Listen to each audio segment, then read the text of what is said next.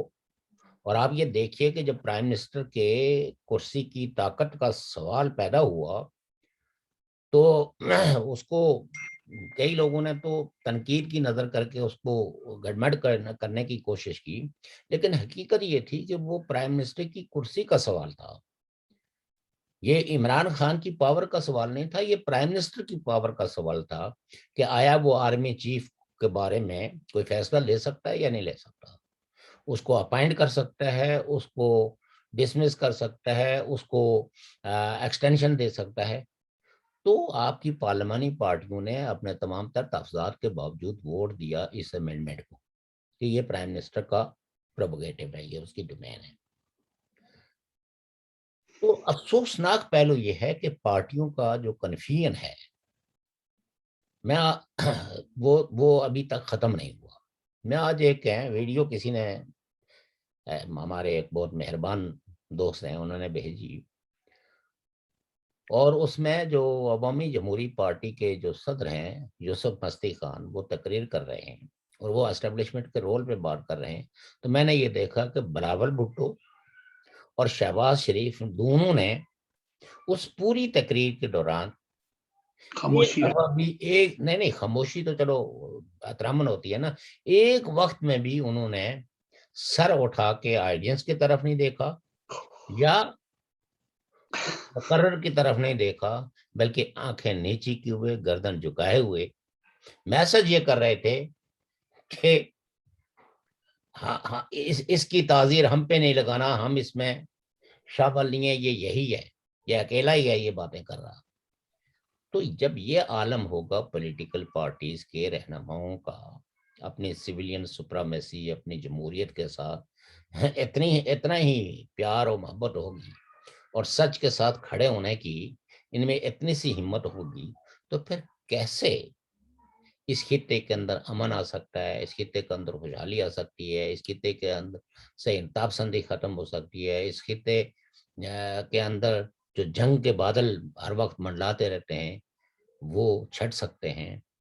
اس ملک میں جو سویلین جو فوجی ادارے ہیں یا جو عسکری ادارے ہیں یا انٹیلیجنس ایجنسیز ہیں وہ کب قانون کے کٹارے میں کھڑی ہوں گی؟ یہ تو ایک مشکل سا سوال ہے.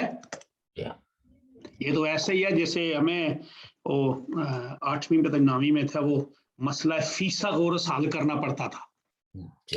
بڑا مشکل تھا نا، وہ جیومیٹری کا ایک ہوتا تھا. پھر وہ سوٹیاں بھی پڑتی تھی 5 5 4 4. تو آپ نے یہ جو سوال کیا ہے نا یہ بھی سوٹیاں پڑھنے والا ہے. شہباز شریف صاحب نے اصل میں بات یہ ہوئی کی ہے کہ اعلی اقتدار کے ایوانوں میں جانے والے راستوں کے مالکوں، میں اس عمل میں نہیں ہوں جو آپ کے بغیر راستہ مانگتا ہے. لیکن چھوٹی سی بات تو وہ پارٹی کی بھی کروا رہے ہیں اور پارٹی کے مقتدر لیکن دیکھیں نا کچھ نہ کچھ لینے کے لیے کچھ نہ کچھ کرنا پڑتا ہے جی. اب ہم لوگ جو خیرات مانگتے ہیں پھر ہم ان کو کیوں کہیں کہ یہ جمہوریت. اب دیکھیں نا $1 ارب کی قسط آنی ہے. اگلوں نے کہا جی یہ بھی کرو، یہ مان بھی گئے. اب یہ امریکہ والوں نے کہہ دیا جی کہ انہوں نے سارے معاہدے ہمارے ساتھ کر لیے ہیں، کوریڈور دے دیا ہے. کوریڈور کا مسئلہ تو لمبا چوڑا ہوتا ہے نا. پاکستان کی اسٹیٹ کا یہ اوور آل پاکستان کی اسٹیٹ کا، یہ کوئی عمران خان کا نہیں، پاکستان اسٹیٹ کا المیہ ہے کہ یہ ہمیشہ ڈینائل مول میں ہوتے ہیں.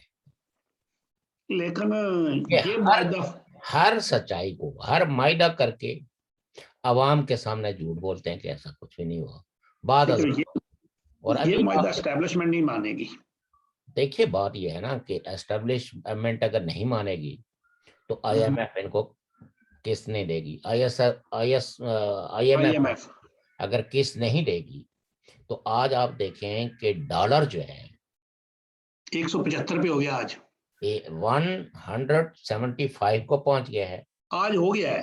اور جو سوئس فرینک ہے وہ بھی تقریباً 185.5 5-6